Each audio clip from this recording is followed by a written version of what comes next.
just 2 servings of per week had a significantly higher risk of developing dementia. Bad news. After eating the subject's gut became leakier, and they also had metabolically reduced insulin sensitivity. That means that metabolism is not working efficiently. We knew that meats actually are considered a carcinogen, meaning cancer-causing food. We make hundreds of food decisions every single day, and most of them are pretty automatic. We eat what we want, what we like, when we want, and you might even splash some oat milk in your coffee or sip some iced tea in the afternoon. And I bet you think some of these choices are going to be healthy no matter what, or at least they're going to be harmless. But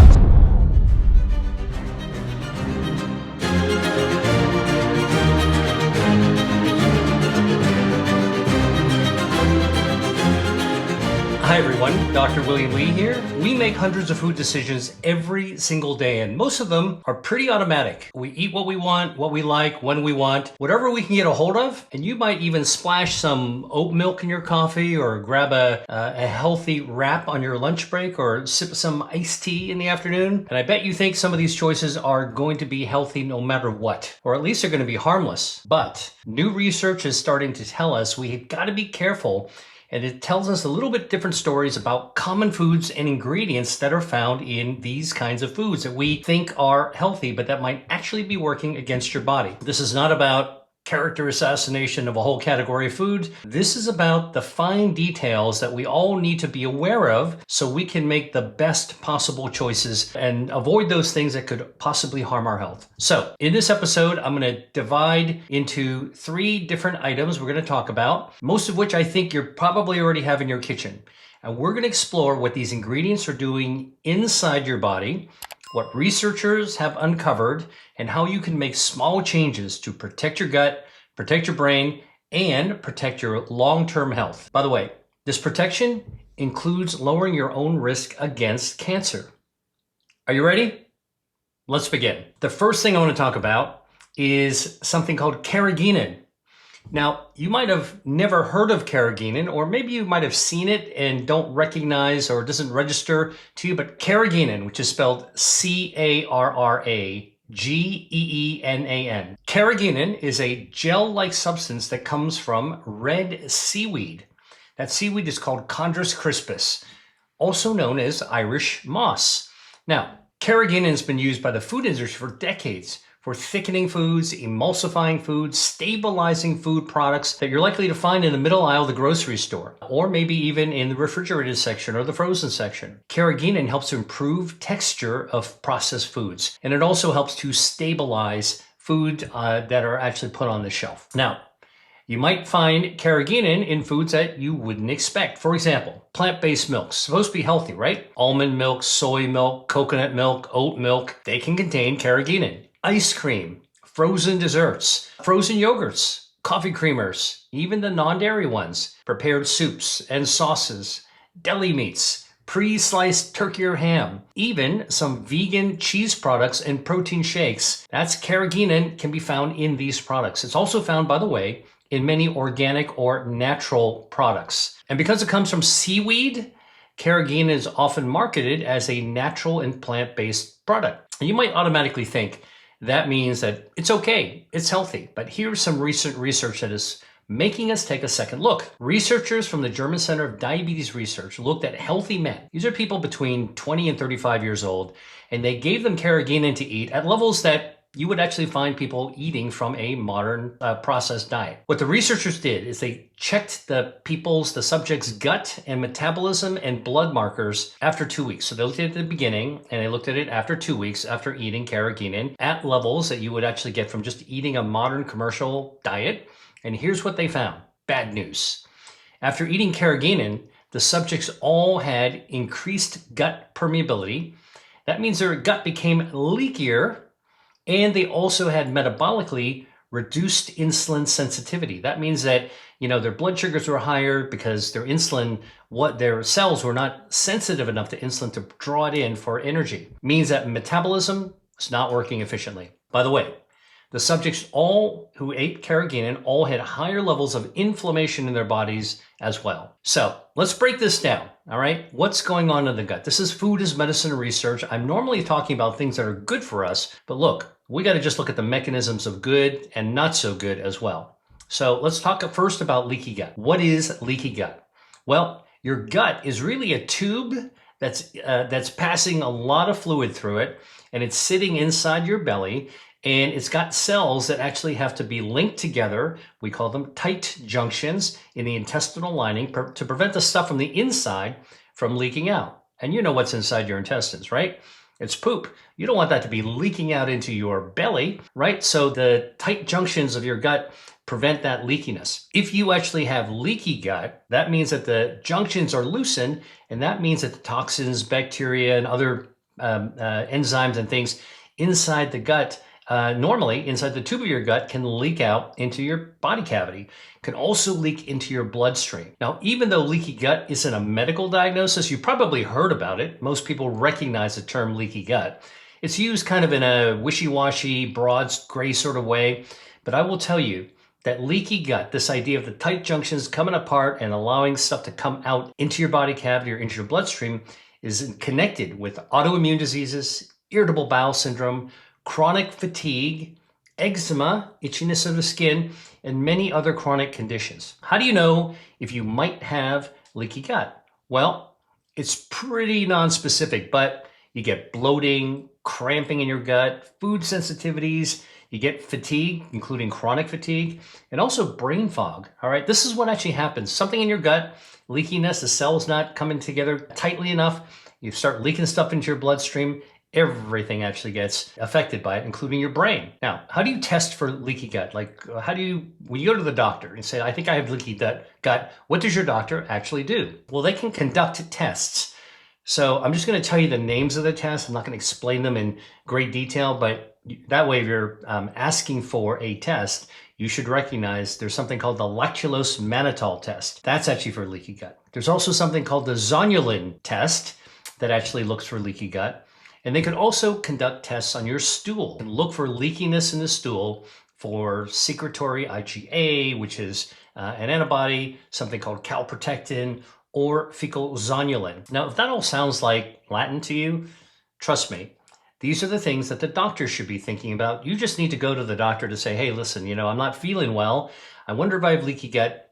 Could you offer me some of these tests that I know can actually help us figure this out? That's a potential cause of leaky gut. How do you test for leaky gut? How do you treat it? Well, you need to target the root cause, right? The root cause of dietary irritation of the gut. Stress can also cause leaky gut. And even medications can sometimes trigger leaky gut, right? It all depends on what the cause is of how you're actually going to treat it, all right? But here's some general principles. If you got a leaky gut with the lining being pulled apart, you can try to heal the gut. Now, your gut bacteria, healthy gut bacteria, can actually start to do the job. And the best way is to actually eat some fermented food and maybe some targeted probiotics. That can help your gut get healthier, lower the inflammation, get those junctions to stay together more tightly. Imagine like a garden hose with water flowing through it. Leaky gut's like poking it full of holes with a needle. It's going to start leaking, right? Now imagine you're actually going to put some glue on the outside and seal it all up, make that garden hose intact again. Now you don't have any leakiness, all right? So this is what you want to do by helping to heal your gut. Prebiotics, probiotics are all very, very useful. Now we started this conversation talking about carrageenan in a clinical study causing leaky gut, all right? But carrageenan isn't the only cause. That's a key thing I want to tell you about. This is not the clear only offending actor. It's just one of the things that's been discovered by research that can contribute to leaky gut. You could have gluten sensitivity. You could actually have be drinking a lot of alcohol. That can also cause leaky gut. Food additives, all that stuff in ultra processed foods can cause leaky gut, and also stress. If you're somebody who's really stressed out, and Lord knows we live in a stressful world, that can all contribute to leaky gut symptoms. But my point is that the new research shows that carrageenan is just one of the new things that you should be looking out for that could cause digestive problems and leaky gut. And because this is something you can spot on the ingredient label and you can avoid it, put it back if it's got carrageenan in it and you're sensitive to it, you're not feeling well after eating it. It's smart, easy, simple. That's something that you can actually do very, very easily. Now, the best ways to reduce the chances of having a leaky gut caused by carrageenan is to avoid it. And when you avoid it, what do you substitute it with? Well, my rule of thumb is always to go after whole, plant-based, unprocessed foods, right? And load up on those colorful bioactives, polyphenols, dietary fiber.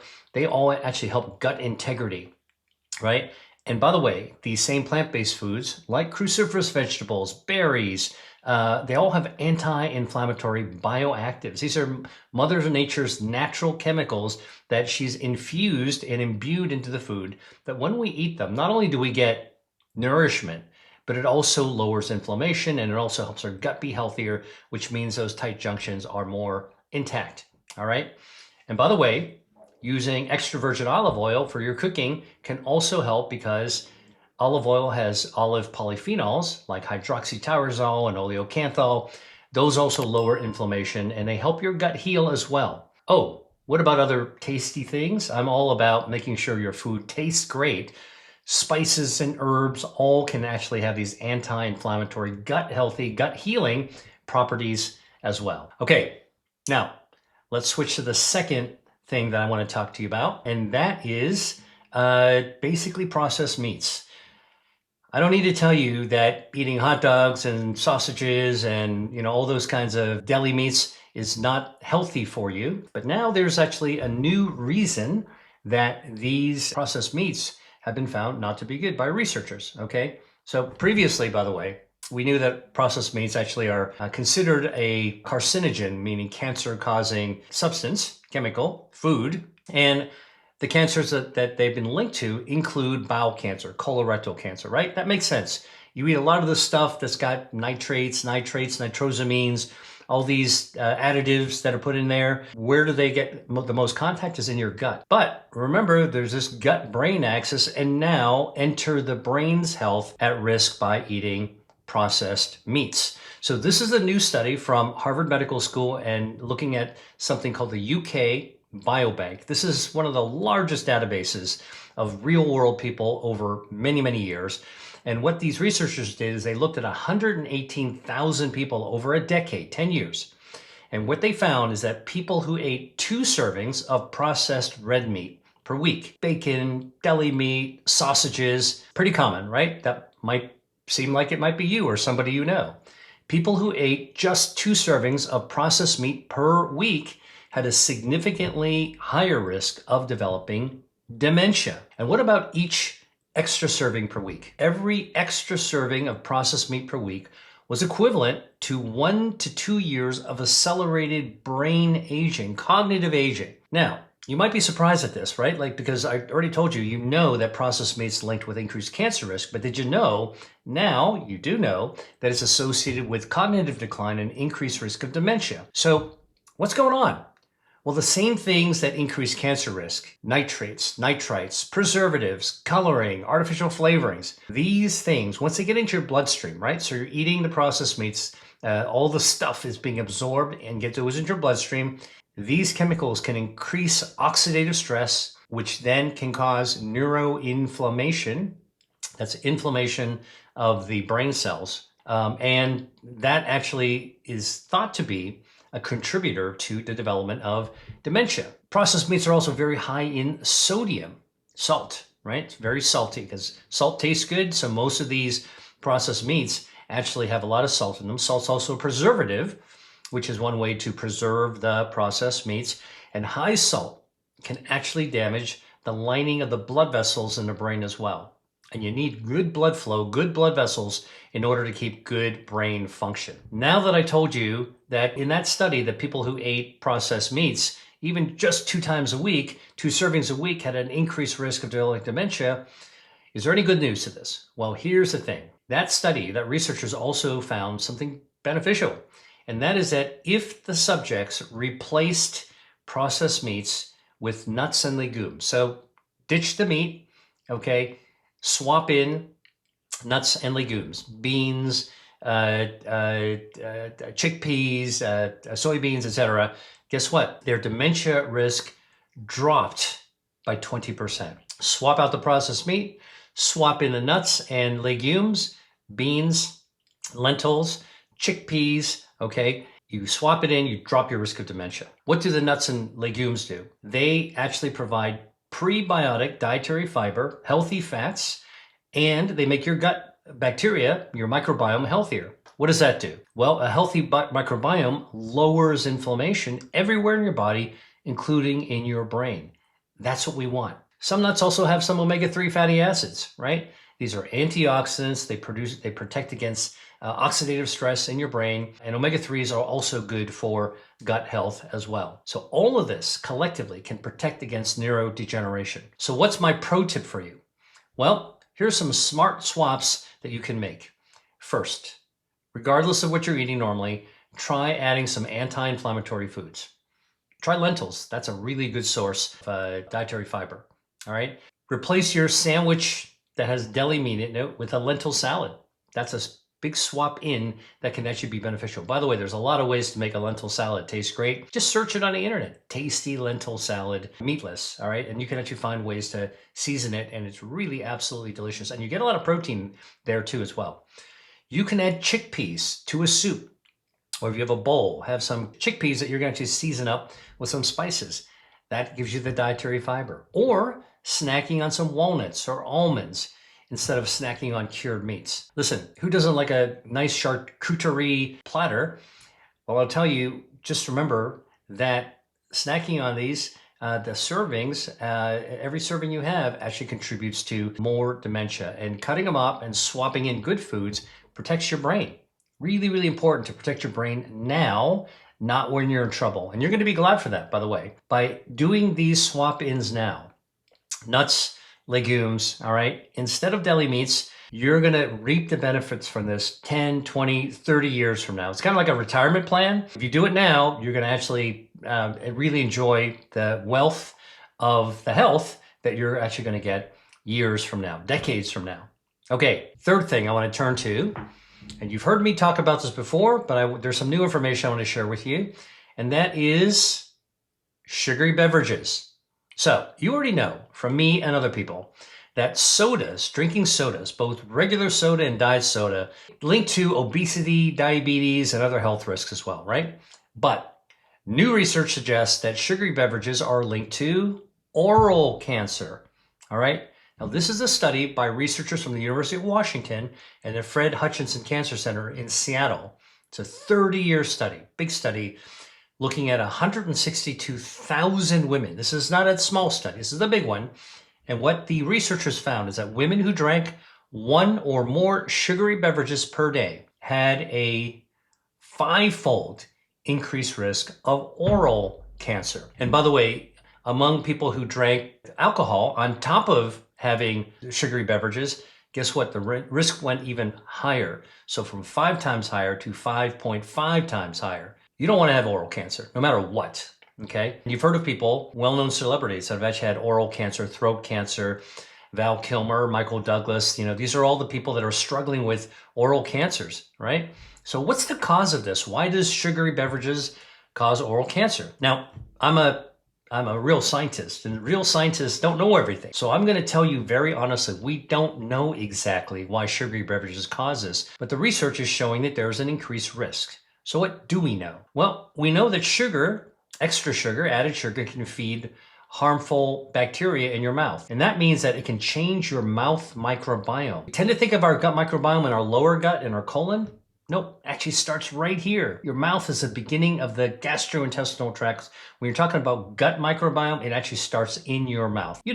Cavities are caused by harmful bacteria, gum disease made worse by harmful bacteria. And guess what now? Harmful bacteria actually been associated with oral cancers as well. So by feeding with lots of extra sugar, I'm not talking about sugar from fruits. I'm talking about added sugar from sugary beverages. That can actually feed the harmful bacteria. Now, the other thing is that sugar also increases oxidative stress in gum tissue. So you've heard of oxidative stress. It's like cellular stress. If you've ever felt stressed out sitting in a traffic jam, like, you're in a hurry, you got to get someplace and you just feel like blood pressure rising and you're looking at your watch and like you're going to be late and it's very, very stressful. All right, now think about that at the cellular level. If your cells feel that all the time because of the increased stress caused by added sugar, guess what? You get bad bacteria, you got stress. These are sort of the fuel to actually create changes at the cells that can lead to cancers, carcinogenic. Besides diabetes, besides the obesity, here's another reason to cut down or cut out your sugary beverages. All right, at least it's a regular habit. Every now and then you want to drink something sugary, I think it's fine. I'm a pragmatist and a realist, so this is not about cutting out everything from your whole life. This is just being armed so that you're aware and you can make rational choices. It's your choice what you actually do. What are some hidden sources of sugars? Well, one of them are flavored iced tea, fruit juices that are labeled natural fruit juices.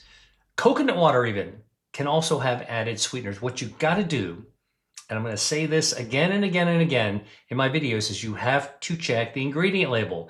If it comes in a can, if it comes in a box, all right, if it's prepackaged, comes from a factory, always check the ingredient label. And you better feel comfortable that what you're putting in your body is okay if you're going to buy that product. Here's some other ones. Healthy smoothies or pre-made juices sometimes have a lot of added sugar. Again, where are you going to find that?